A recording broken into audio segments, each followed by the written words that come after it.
I genuinely request all of you કે આ sandwich તમે બધા જરૂરથી ટ્રાય કરજો. આ એ જ સેન્ડવિચ છે જેને આપણે રેલવે સ્ટેશન પર એરપોર્ટ પર જોતા હોઈએ છીએ ને, એક ટ્રાન્સપરન્ટ કાગળમાં વીટેલી હોય છે.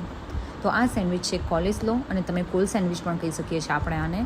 તો આના માટે કાંઈ જ નથી કરવાનું. એક કેપ્સિકમ લઈ લો, તમે ઝીણી ઝીણું કાપી લો. કેબેજને ઝીણી ઝીણી કાપી લો. ગાજરને સારી એવું છીણી લેવાનું. પછી બસ એક બાઉલની અંદર આ ત્રણેય વેજીટેબલ છે એને મિક્સ કરી દો. એની અંદર તમારે એડ કરવાની છે ચીઝ સોસ, વેજ મેયો, મોઝરેલા ચીઝ છે, અને હા ઓરિગેનો.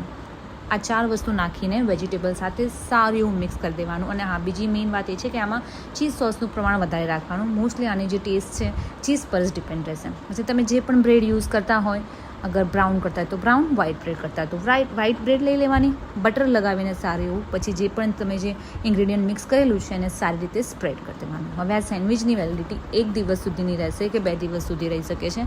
આને કાપીને તમે તરત પણ ખાઈ શકો છો. ઇનફેક્ટ આને તમે સ્ટોરેજ કરીને ફ્રીજમાં પણ રાખી શકો છો. 1-1.5 દિવસ સુધી આરામથી, 24 કલાકથી 36 કલાક સુધી આરામથી આ રહેશે. અને એને તમે એકવાર ટ્રાય કરજો, એટલી મસ્ત બનશે ને કે પૂછો નહીં. એકદમ મોંમાં પાણી આવી જાય.